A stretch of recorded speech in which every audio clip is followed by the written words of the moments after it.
Hello, guys. Good morning. I hope you're all doing well. And I'm shooting, of course, from Nairobi.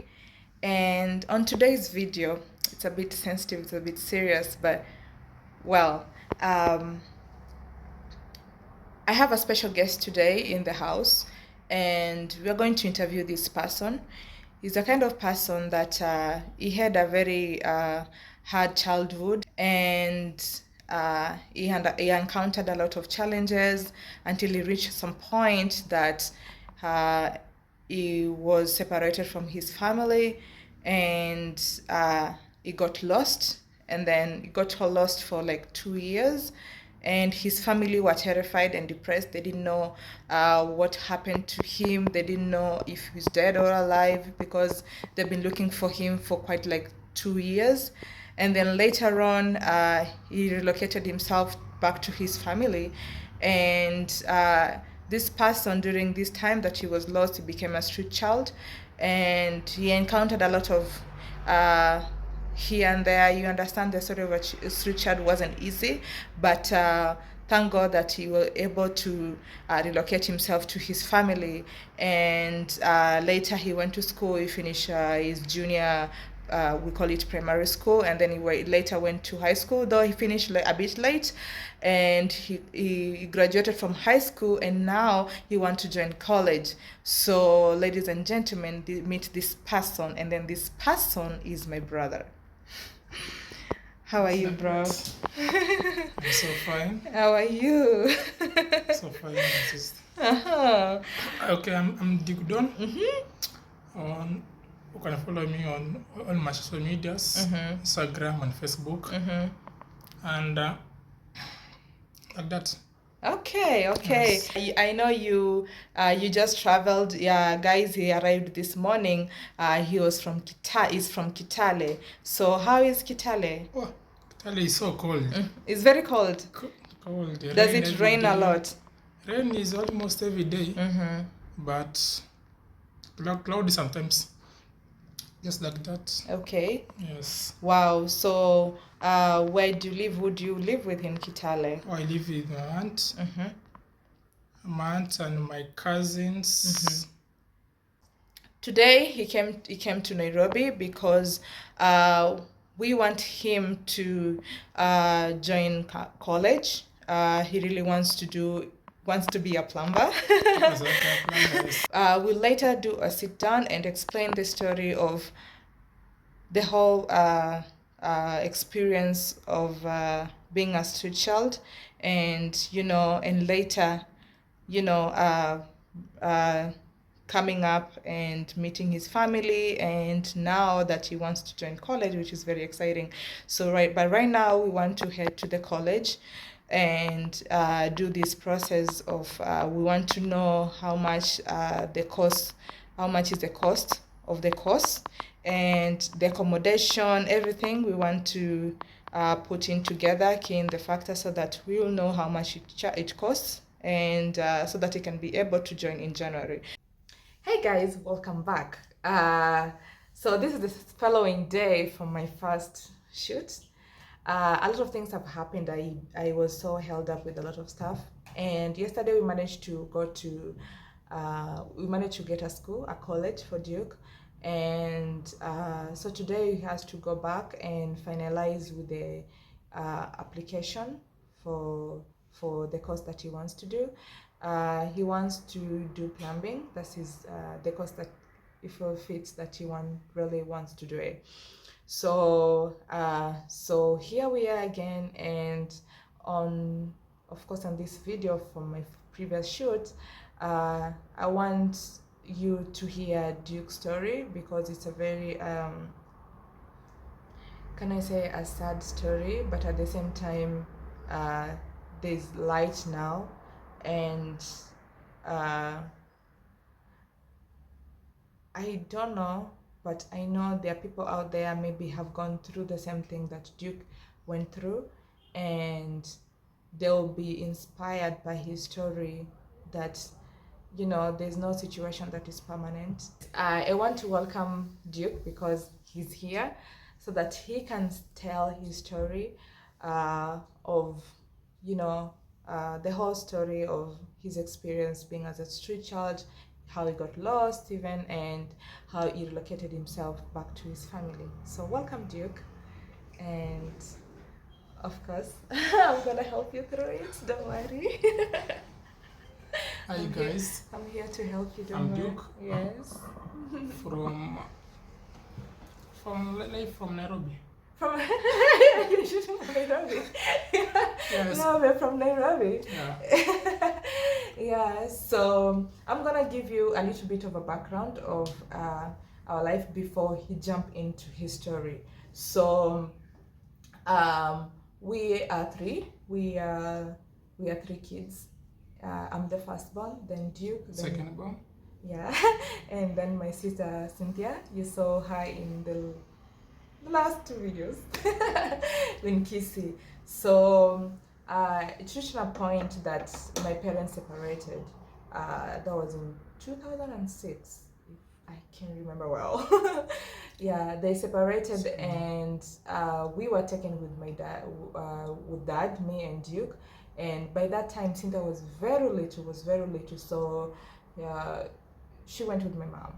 So my mom lived in Kisi, and well, the two of us went with my dad in Mombasa. So I'm born and raised in Mombasa.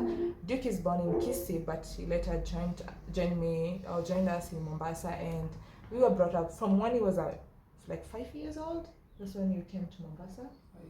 Yes. Yeah, Okay, 5 years old. So all our lifetime we have grown up in Mombasa, and our families, of course, have been separated. So me and Cynthia really, not me, us and Cynthia really, this is the time now we are like trying to build that sibling relationship. We're like trying to recover, to bond, because we've been separated for so long, and now is when we're like bonding and trying to understand each other, because we are separated. So we grew up in Mombasa, and it reached a point that my dad, of course, never married. He was just a single dad. He was a very sweet and very caring dad. He's the best father I can ever ask. It's true. Yeah, he took care of us very well. We felt complete anyway, because maybe we were raised from young age, so we were like, he was like a father and a mother at the same time. So he really took care of us. And it reached a point that my dad got an accident. I think I was in high school that time. I was primary. You were in primary and I was in high school. Yeah. So before someone. Yeah, you're very young. Yes. And my dad had a motorcycle accident, and he had an internal bleeding. So he was later rushed to the hospital, and he was on a ward. He was in a ward for almost 2 months. Yeah. So this time, we didn't have like we didn't have like a lot of relatives around in Mombasa. We only had an uncle of ours, Joshua, who later died a few years ago. But we were in school, and we didn't know the whereabouts about our mom and all that. So the sisters to my dad, now our aunties, decided to take us in so that we can finish school. So I was taken to my auntie in Nyamira County, and Duke went to one of my aunts in Kitale. So this time, of course, my dad was in the hospital, so we were separated at the same time. So we were like, we're still also going to school and all that. And then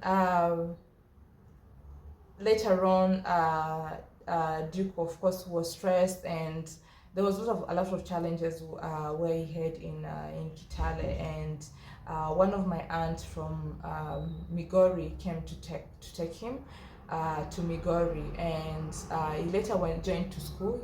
Of course, he was already in school in Kitale, and later, of course, went to school in Migori, continued with schooling. That time, I think you were in grade 5. Some grade 5, right? Yeah. And so at this time we felt we felt like, this is a new family because we've never seen these relatives. Of course, our whole life we're in Mombasa. Now, after my dad got an accident, we have seen these relatives not for the first time, but leaving them for the first time, because of course we live in Mombasa, they live in Kisii. The only way we can meet, maybe during family reunion and all that, maybe you come to the family in my grandfather's home to celebrate, you meet all your cousins and all that. So this is a new home. Of course they are family, but and also because we've grown up being together, me and Duke and my dad, our whole life. And right now we felt separated from one another. We were under stress because my dad got an accident. He's the only uh, parent we knew. He's the only and he was lying in the hospital helplessly. We didn't know that he would recover from the ward from his accident. And Duke is separated from me. I can't reach him. I don't know. And our mom, we've never seen her for like, that was almost like 10 years or something. 10 years to me. For you, it was 10 years, like since I was born. It was almost like for you. The last time you saw mom, I think you're 5 years old, or I don't know, you're 6 years old. 6. That I can't remember its face actually. Yeah. Guys, I'll even later tell you my story now. Today is Duke's story, and I'll later tell you my story. Okay. So we didn't know the whereabouts our mom. We didn't know, where exactly she is. We didn't know, because later when our parents separated, my mom went back to her father's home, and we've never been there. So we didn't know where exactly is that direction. We didn't know any relatives with my mom. We didn't know anyone from my mom's side. So, and we didn't know if what's up with my mom. Is she still alive? What's she doing? Did she get married? What's happening with our sister? We didn't know. We were like in the dark, completely in the dark. So when this thing happened, we were separated from one another. Our father is lying in the hospital. So it was a tragedy thing for us. It was so helpful moment. And at this time, Duke was very worried, and because he felt lonely and worried at the same time, because you don't know, because you felt like your life has been scattered. And he really, really, really wanted to go back to Mombasa and see my dad. He was very, very worried. And he later decided I'll take a bus. And he was young. He was around 11 years old. I'm like, I'll take a bus and go to Mombasa and see my dad. And he took a bus. This is in Migori. He took a bus, and he didn't know. He found the bus wasn't going to Mombasa. The bus was going to Tanzania. So that's how he found himself in Tanzania. So at this time, no one knew where he was, because for him, he just went for himself. He didn't tell anyone where he was going. He was he was traumatized. He wanted to know the whereabouts of his family. He was young at the same time. So if that's how he found himself in Tanzania.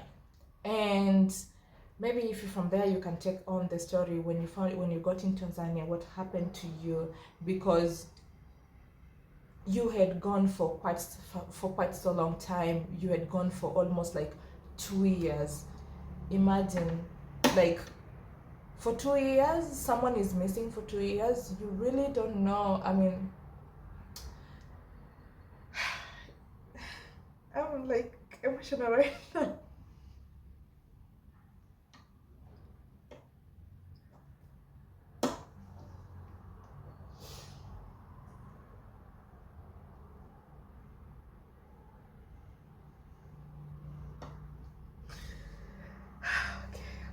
Okay. Let me bring back myself together.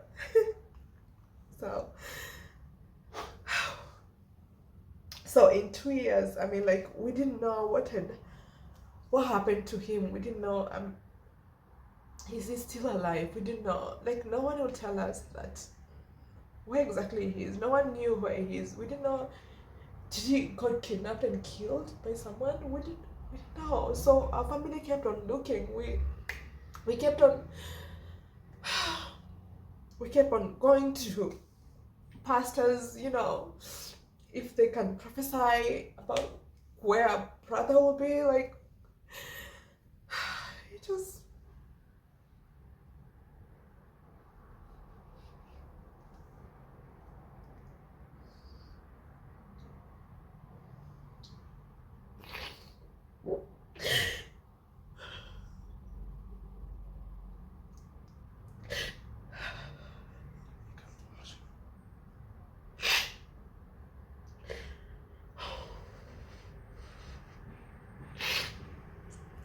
Okay, let me hold it. So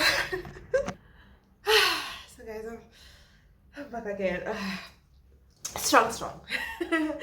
Whenever I say this story, I usually cry, so I hope this is the last time I'll cry about this. Yeah, so wow, so where were we? You found yourself in Tanzania, so the bus took you to Msomba. Okay, the bus took me to Msoma. And then when Msoma was along like Victoria. Not a place like Victoria. Before that, guys, we have to explain that when he took a bus, of course he didn't have money. He didn't have money to pay for the bus fare, so he just get in the bus, and then he was sitting in the front seat. This is a very funny thing. He was sitting in the front seat, and then when the conductor will ask him, where's your fare, where's the money, he will say that my mom is back there. My mom is sitting back there.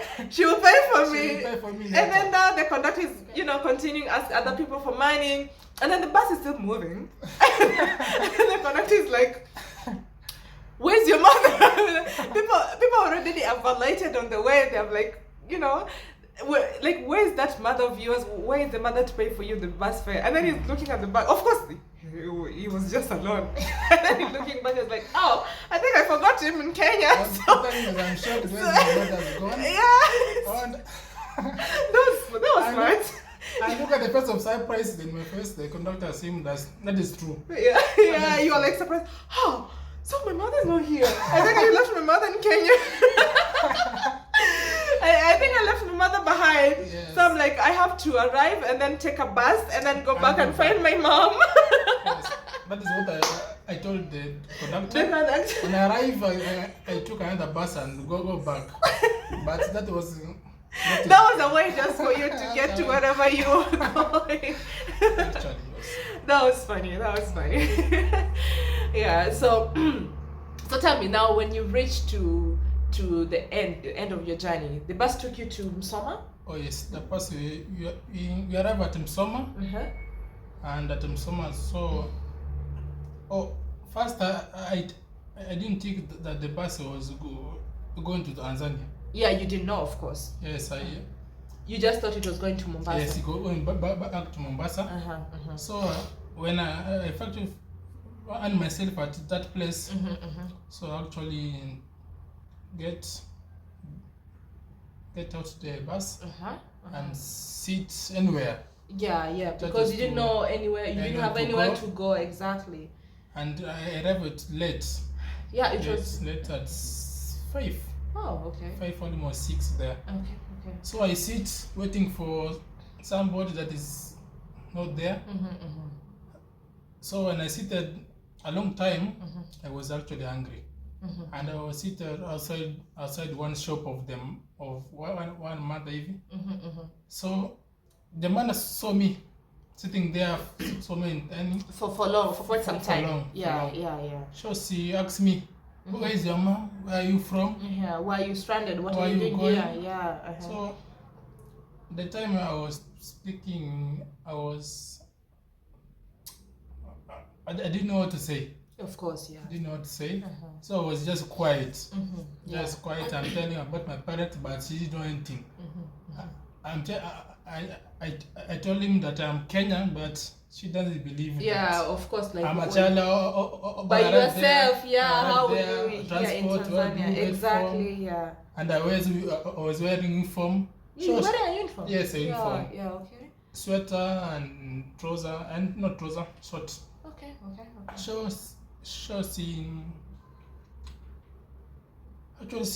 She took me to the police station of that Msoma. that Msoma, Yeah, that area, yeah. That area. And there was an officer a children officer. So that children officer took me to children's home. Okay. It's called Jipemoyo, who call that place of Jipemoyo. Okay. So I lived there. By the time I didn't want to go back to Kenya because you are comfortable there. I was just feeling as I'm comfortable, yes. Oh yeah. So when you went to school, they took you to school. Yes. They took care of you. First I arrived there. That was a Catholic. That's a Catholic. Catholic children's home. Yes. Sisters and brothers that live there. Okay. And I found many children's home. Actually, I'm one Kenyan from that children's home. Yeah, so I'm the only Kenyan in that children's home. Yeah. Yes. Okay. So they, after some weeks even, they took me to school near the children's home. Okay. To go and study. So I studied class 4, and we did some exams, some now, and I managed to go to the next level. Okay. So when I was that place, I wanted to, I miss home. You said being homesick. You wanted to go back home. I want to go home. I'm sick to see my father. Where is he? Exactly. Or is my sisters? Yeah. So I told him that I want to go back to Kenya. You told them about the management. Yes, now you want to go back to your family. To your family. Yeah. And start a new life with my family. Yeah. So they listen. They listen.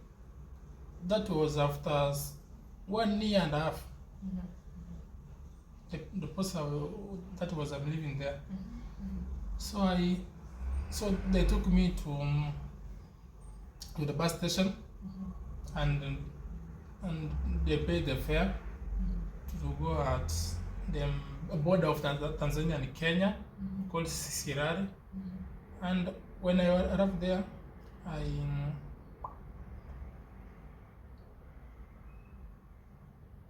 pause. It's okay. So when you said when you arrived there, they had already paid for you the bus fare. Yes, and they give you a pocket money. Yeah. So when the bus fare only took you to the border, that is Sirare, right? And then from Sirare there, you converted. Yes, your money, your Tanzanian money to Kenyan shillings. Yeah, that was like around 250 shillings. Yes. And then you use that bus fare to reach to Kisii. Yes. Yeah, 250 will only reach you from that time. Right now, I don't know, it's around, when I was coming from Migori to Kisii, I used around 500 shillings. So right now it will be around 700 shillings or something. So, but that time was around like 250. So cheaper. Yeah, it was a bit cheaper at that time. So you arrived in Kisii. Wow. Then you reached in Kisii. So when I arrived in Kisii, actually I was speaking the Tanzania accent. Yeah, because you've been staying there for quite some time. Yeah. We have a different Swahili accent, by the way. Tanzanians have this pure Swahili. Yeah, it's very pure with a lot of good vocabularies. But for us, it's like Kenyan Swahili is like a mix of English, a mix of Swahili. Exactly. Yeah. So actually, the people of there, I meet some street boy there. So I started to stay with them. Be friends with them. They were so friendly. Yeah. So I just become a street child. I started to become a street child. So the people of that place, when they come to me, they listen my voice. They listen how you speak. They listen how I speak. You say you sound Tanzanian. You are Tanzania. What are you doing in Kenya? Before that, when you arrived in Kisii, this is a story you already explained to me. So I'm trying to help him to, you know, to explain it again to you guys. So you said when you already arrived in Kisii, you already like took walked from Kisii to Keroka. Oh, actually, yes. Yeah, because we live in Keroka, so Keroka and Kisii town is quite a distance. It's like when we took a matatu, we take almost 50 minutes. Oh, 50 minutes. 50 minutes to reach. Yeah, to arrive there. Yeah, it's quite a distance. So of course you didn't have cash at this time because your cash ended up in Kisii town. So he decided to walk. You can imagine a distance of, I'm not so good in measuring distance, so like I can tell, as you said, it's like 50 minutes drive. So you can imagine how long the distance. So he decided to walk all the way. Oh, I remember that place for my ancestor land. Yeah. Yes, I remember a little bit, but I don't know the location, specific location. Yes. Yes, I know that it's around Keroka. But you don't know how to reach there. Which route to take? Yeah, to reach there. Yeah. So I started to walk from Kisii to Keroka. I started one morning. You arrived there what time? So I started at morning, somewhere 2 p.m. And I arrived there at actually 3 a.m. Wait. 3 p.m. You started the journey in the morning? Yes. What time? 8. 8, and then you arrived there what time? 8 a.m. and I arrived at 3 p.m. Why were you stopping on the way? And yes, I was actually eating sugar canes. Oh, on the way. So that I was so angry that time. I was walking angry. The sun was too hot. I am tired. So, so I walk, then I rest. Then you continue and again. I continue again. Yeah. So until I reach the town. So when I reached the place. So there were so many routes to take. So I don't know which routes to take. Yeah. So I didn't know who to ask. That. Where is? You only knew the name of your grandfather, but well, there will be so many people called by that name, so they won't know how to help you. Yes. Yeah. So I stayed there until the following day. And actually, no, the place there was no city boy, so I was alone. So nowhere to be with another city boy. So I decided to go back to Kisii and remain there as city boy. Somehow. Yes. So what did you used to eat as a street child? Like street child is actually we hustle. Hustling, you must be a street child. You must learn many things. How to survive yourself, how to get through life, difficult lifetimes, and how to manage yourself, your time. Yes, actually. So how did you used to find food? Did you used to go to a hotel with the leftovers and then you ask them for food? So how exactly did you used to get your food? When you're up there, you see all citizens are doing, and you just behave like them. So they were carrying, we were carrying paper bag and search for metal, copper, and plastic, and some boxes. And when we have collected them, we took it to the factory where there's like these factories that they buy this stuff. Yes, they buy this stuff to recycle them. Or something. Yeah, and then they give you money. Yes, they give you money. Did you used to collect these kind of things every day? That is every day lifetime. You must. How can you survive as a boy? So you must struggle yourself. You must live yourself. You must learn how to survive yourself. Learn as being a street boy. Did you used to beg for food from people? Actually, no. Oh, okay. I want to be just independent. Just do my work. Just collect your stuff and sell them. And look for food yourself. Yes. Wow. So how long were you a street child in Kisii town? Oh, in Kisii, I was for 2 years. No, 2 years, 2 months. For 2 months. 2 months, and but I was the accent of Tanzanian accent. So the people of that place, waniuliza ati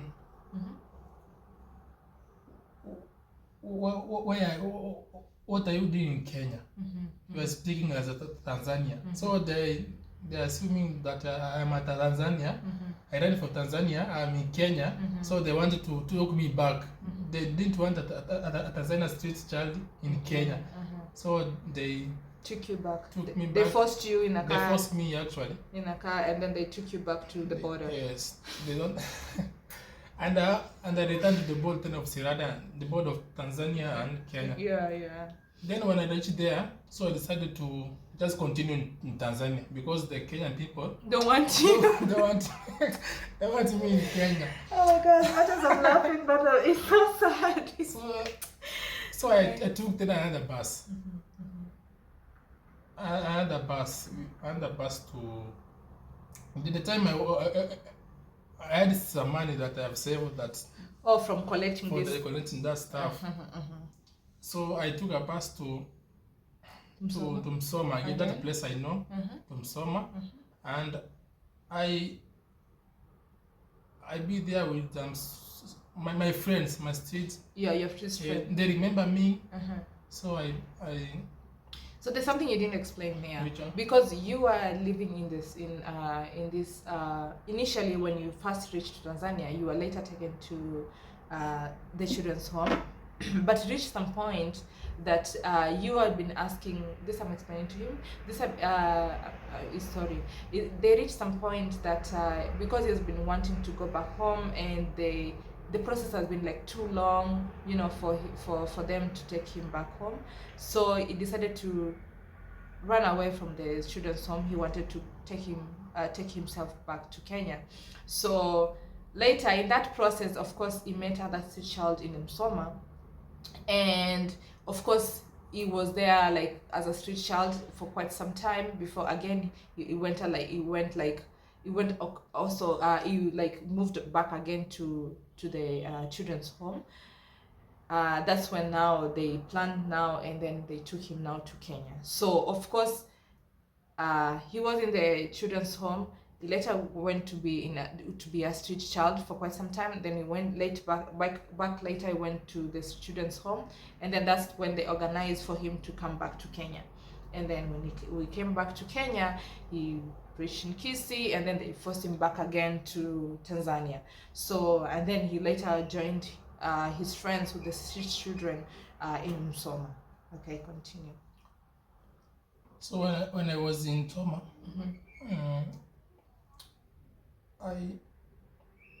I went to that children's home. You went back to the children's home. Exactly. So then I told him that I want to go to go back to Kenya, but they see me as a joker. Yeah, because first time they took you there, and then now you're back again. I'm back again. Yeah. They didn't want to hear that advice. Yeah. So when I was there, I was there. But then I went out that place and go and search for my own help. Your own way to get back to Kenya. Get back to Kenya. So there was a mother. The first month. The first woman who saw him and took him to the children's home. So the same woman also saw him now the second time. So she told me that, why are you back? Why are you in streets again? And I took you to the children's home. Yeah. To the home. So she gave me some money. We talk, and I told him that what has happened, and he understand. She understand. So she gave me some money, and I go back to to the border. And exchange that money. Second time, and travel again to Kisii. So the money could only reach you now to Kisii in the second time. So you find yourself again in Kisii for the second time. By the time I was aware that people might. Yeah, you're now aware. You're avoiding them so that they won't take you back again. So I meet a friend in the street. He was a street child. Yes. He told me that when to go to Nairobi. I asked him, wow. How will I reach there? I don't have money. I don't have money. I don't know how to go. And I think Nairobi, I can walk from Kisii to Nairobi. It is too far. Yeah, it's so it's like I can reach. It's like how many hours? It's like 5 to 6 hours. Yes. Yeah, with a shuttle. Yes. Yeah. So he took me. And he go to the bus station, and So quite to explain. Go in the bus. Yeah, so I've really quite want to understand, because he really explained to me how they got to Nairobi. So in a bus, I understand somewhere behind, like at the back of the bus, underneath there's a space. There's a space that you can sit there. You can sit actually. I don't know. Is it next to the engine? Back far to the. Back far from the engine. Yes, the boot. At the boot area. There's a space there. There's a space there underneath. Wow, I really have to research on this, because I'm not sure if like there's a space there that you can sit comfortably. Yes, the place they put the wheel of. Oh, another extra tire. Yes. Okay. So that place you can go and sit up the tire. Oh my god! That's so scary. Yes, so scary. Must be so much heat. You're seeing the ground. You're seeing how the bus is moving. Yes, you can see. What if the bus gets an accident? No, that is the risk. That is the risk. That was the risk. And you can't do anything. Yeah, you didn't have any other way. Yeah. Yes, that is the only option to do. So we just risk like that. So like 6 hours drive. You are like. God, it's so scary. I can't even. Wow. Okay. Now you reach to Nairobi. And we sit there and reach Nairobi. The friend just got down and went his own way. So you are left alone. And I left there I don't know how to. The people was around that place. They were offloading their bags from the bus. I just waited for them to finish and I got out that area. So when they finished, all the travelers were out. I got out and ran to other. You ran from that place. You don't know even where you're running to. Yes. So I be there for you become a street child again. As street children. Because that's the only way you knew how to survive. Yes. So I stayed there for some quite of time. Like 2 months again? Yes, actually. 2 months. And I be there in certain tourism. I can't believe all this time we've been looking for you. You are just in Kenya hanging around. You're desperate. You don't know where to go. Oh my God. I really miss my parents. Actually, my father, because I knew. He's the only person you knew. Yes. And me, maybe because. So I remember the place that I was staying. That place when I arrived, when I actually started to miss up, I just remember. Flashing the memories, the scam automatically. Oh. So I remembered some are a bit even the place that we were staying in Mombasa.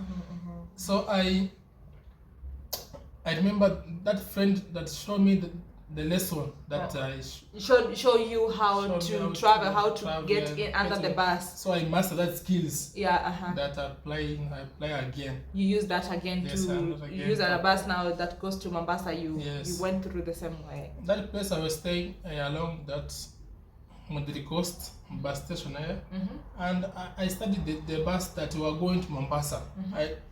I see this bus go to Mombasa, this to Nairobi, this to Kisii. So I choose the bus to go to Mombasa. Yes. So you can even hear them saying Mombasa. Yes. I get to the bus and check where the bus that were have the same space that the other bus. Do all the buses have the same space? All the buses they look the same. The bigger bus have the same space, but the little bus they didn't have. They don't have the same space. Okay. So you must took the big bus. Okay. So I use the same skills and got to beneath the bus. Actually, I travel in the morning. In the morning in the boat. Okay. That boat. So You arrived at what time? You so traveled in the morning because you reached in Changamwe around midnight. In the early morning. Actually, I arrived in here at 10. 10 p.m. Yes, at 10 p.m. at night. At night. Yes. Okay. So you started the journey in the morning.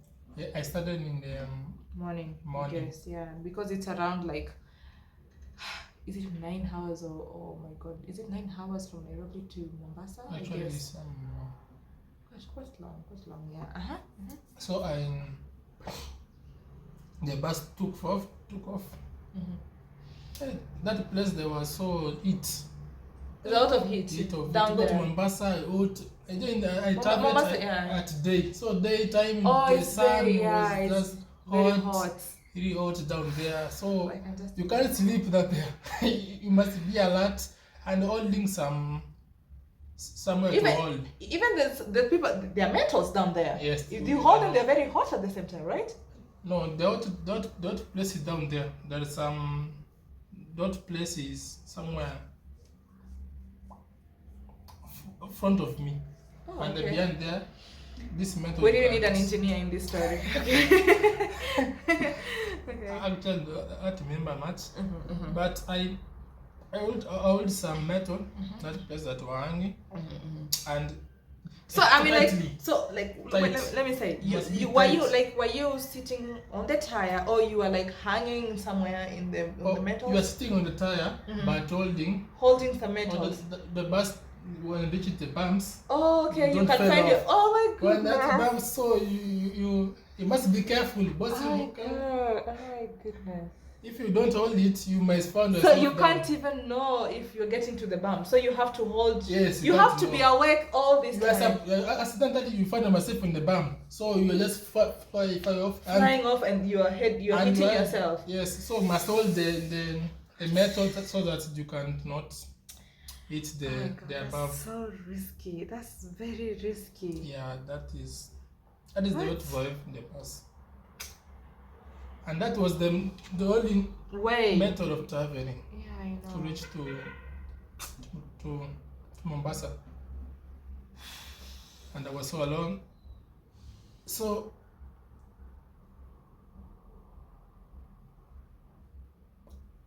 when you reached Mombasa? So when I reached to the Mombasa, actually in that hours I was so hungry, sitting there, I was so hungry, holding. You wanted some food, yeah? Yes.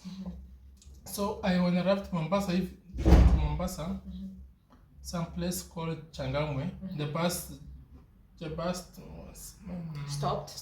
So I think that the bus was arrived at the place. Oh, okay. You thought it was already in Mombasa town? Yes. Okay. Oh. So you alighted? Yes, I took off. You took off. I took from under your special seat. Special place for you. Only for you. You don't need fare. Yes, that night. Guys, this is a new trick. Okay. So when I took off in Changamwe, that place. It was already at night. You were hungry. So I didn't you know. Thought you think place. This is Mombasa town. So you're confused. So what happened? So I started to I asked one guy that a passenger my just passenger was a border sitting there waiting for customers. So she thinks me as the customer that night. Also, I called and asked him, Mombasa town is where? Mombasa town. Anywhere I can reach to Likoni. Ferry. Yeah. So guys, in Mombasa we live in Likoni. It's the other side of ferry. Like, yeah, there's a Indian Ocean separating Mombasa town and ferry, south coast. So we live on the other side. So you have to take a ferry to cross from Mombasa town to Likoni. So we live our whole lifetime. We were living in Likoni.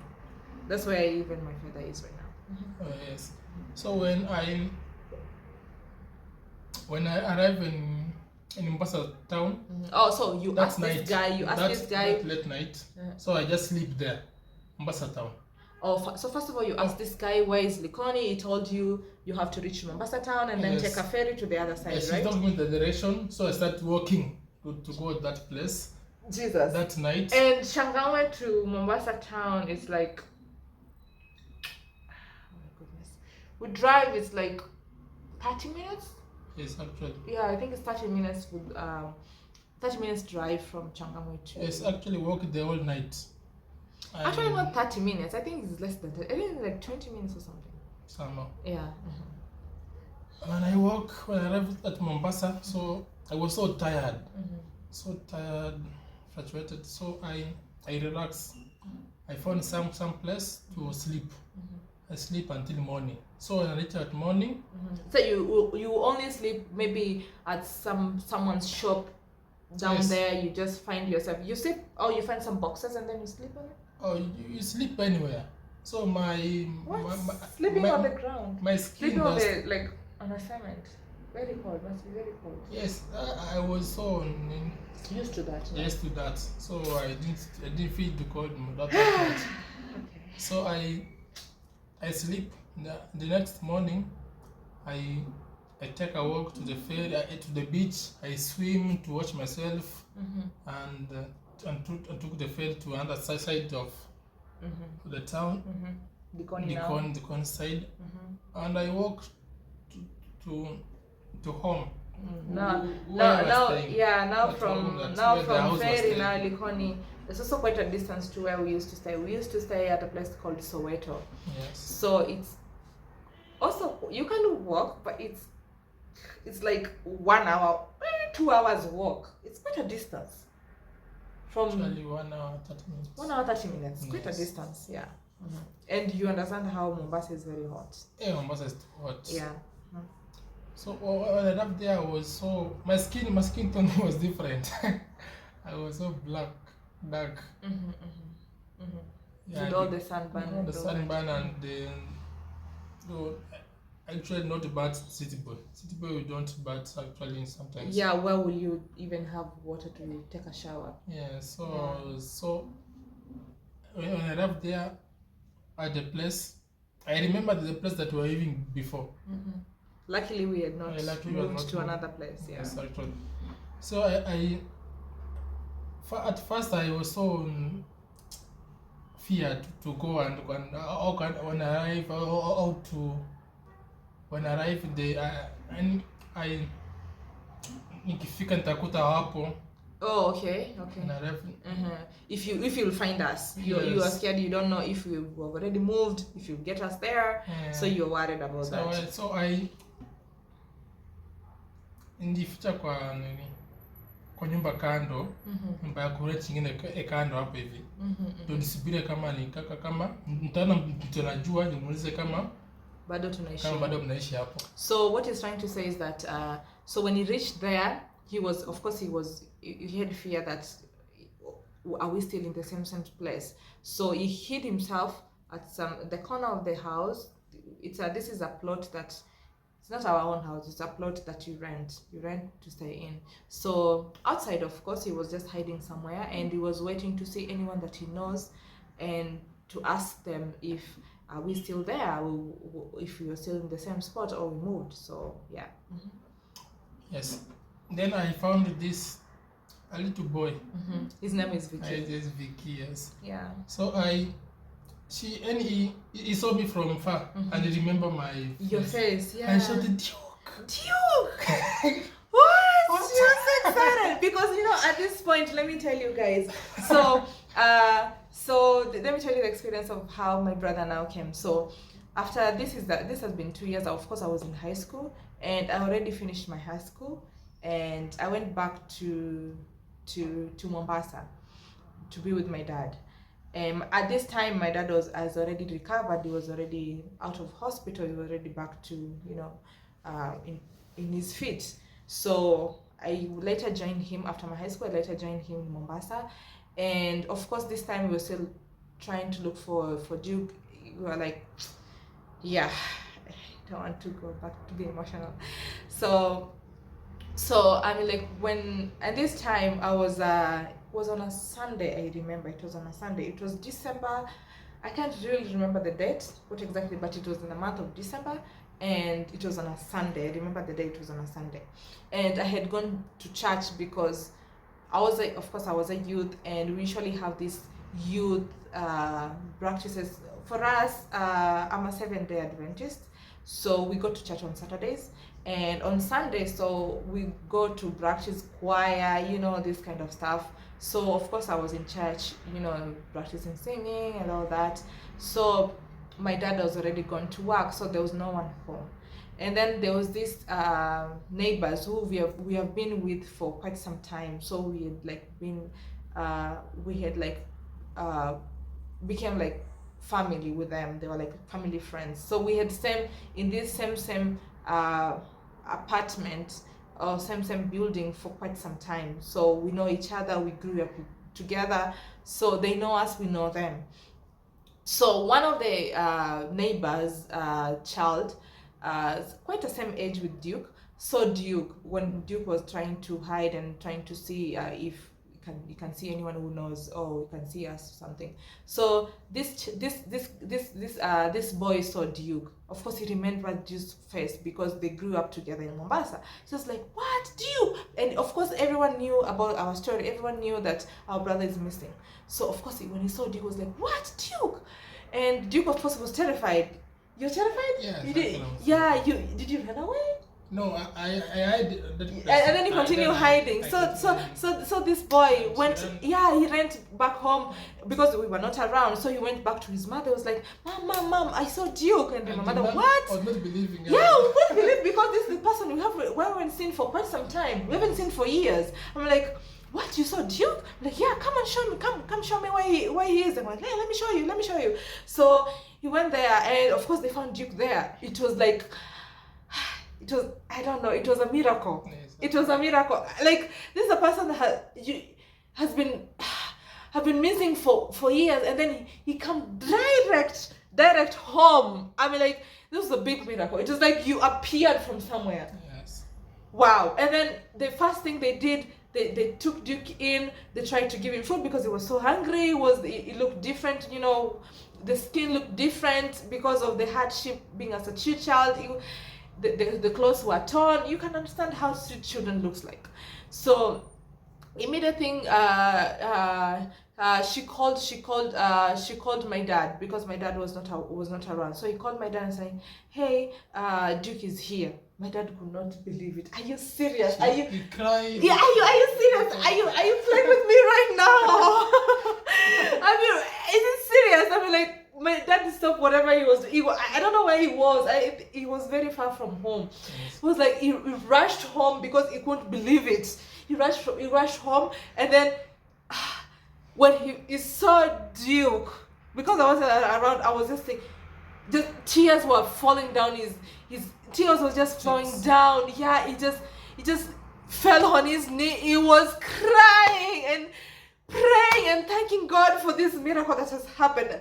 I mean, like, it was so emotional for him. Yeah, it was so emotional for him, and I could just imagine. And then later, my dad is calling me. I was in church, and then my dad is calling me, and it's like, your brother is home. I'm like, what do you mean my brother is home?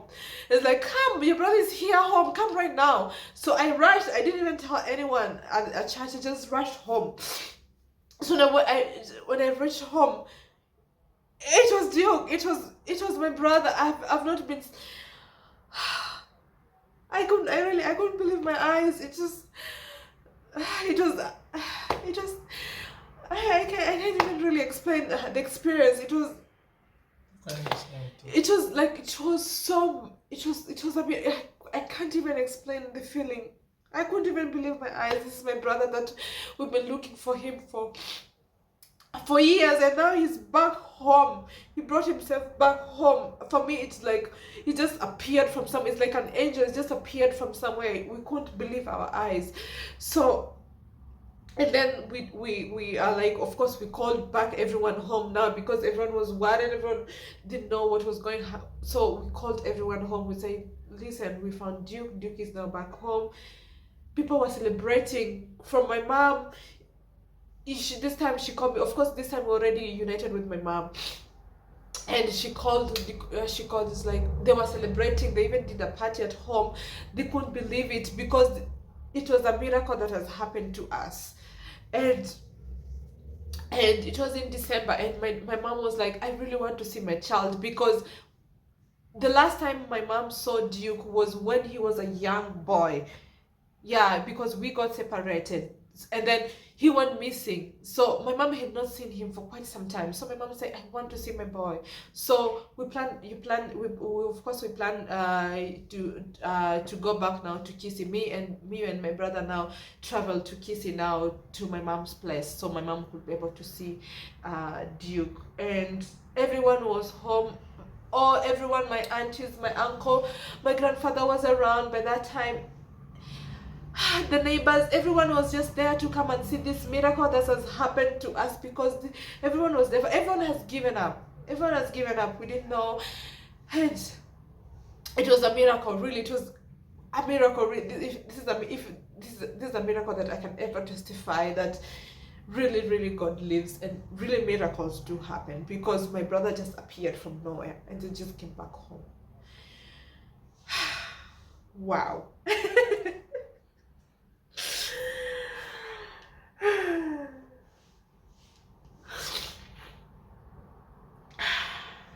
Wow. So I'll just wind up just to finish the whole story. So when Duke came home, my parents decided that Duke was going to stay with my mom, and Duke was going to go to school in Kisii.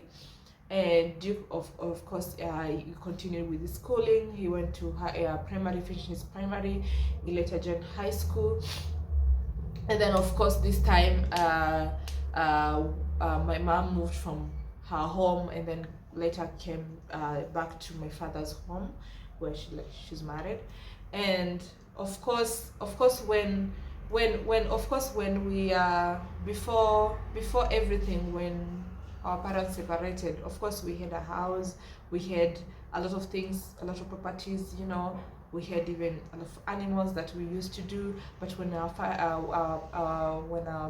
parents separated, the house was demolished, everything was put down to the ground. So when we went back home, it was just a field. Nothing was there. It was just a field. Nothing was there. Nothing. The house was demolished. Nothing was there. So again, now we had to come back now from scratch. Now we had, of course, again to rebuild our family again from scratch. So of course my mom moved to my dad's place. My grandfather was still around, the father to my dad. Of course, you saw him in the last video. And now our family came together, and also there was also contribution from various aunties that contributed for us to have a house at home. So we built this house. Of course I showed you my home in my last video. So we built a house, our traditional house, yeah, as a starting point, because we had to start from scratch. And this time when Duke came back, and when Duke was in school, I was in campus by then. And of course I was undergoing a lot of challenges, of course, also in campus. It has not been an easy journey. I want to tell you the side of my story. So today is just Duke's side of his story. And maybe later my mom will tell her stories. And my dad will tell tell you that story, and Cynthia will tell you that story. So, and now he finished high school, and then now he has been home because, of course, we have challenge with money, school fees, and luckily, I thank God now we are able to take him to school. That's why he came. He came around. He came to Nairobi, and we got a college yesterday, and hopefully by January he'll be able to join college to do plumbing. Cool plumber. You'll be a cool plumber. Okay, that should be my your title. That should be your title. The cool plumber. A cool plumber. The cool plumber. Okay. Yeah. So that has been a very emotional story. I was just holding myself so many times and like, I don't want to cry. I just want to finish this story. Yeah, and every time I say this story, it's not my story, it's Duke's story, but of course it affects me. It's so emotional. I always cry, but I hope this will be the last time I cry. So what I can tell you, Duke, is that whatever happened to you, I'm so sorry, of course, for everything that's happened to you. I don't believe anyone. Of course, yeah, that's your own story. Nature. Yeah, and we were like, I'm so happy to have you back, and I'm here to support you in all your journey. I want to see you succeed. I want you to see you, complete your school and get a good job and get a good, be comfortable, be independent. I'm here to make you succeed, and you always have my back. I'll always be your number one fan, and I love you so much. And I really do, and I really care about you. And this, of course, you passed through this. Well, something that happened, now it's not there anymore. Now we focus on what's ahead of us. We focus on the future. You focus on how to make your life successful. And of course, I know in my heart that you will be successful. Actually, I'll be successful. You will be successful. That's true. So guys, it has been an emotional story, but we have come to the end of the video, and I don't know if they say you've enjoyed the vlog. I don't know if it's enjoying or it's sympathizing, or I don't know what's the word, but I hope this Duke story will be an inspiration to many people out there. I hope this video will go viral. I don't know how the street kids will be able to see this video, or maybe if anyone who has undergone the same, that there's a light at the end of the tunnel, and there's no situation that is permanent. So thank you so much. Thank you for stopping by. Thank you for listening to this video till the end. See you tomorrow. Bye. Bye.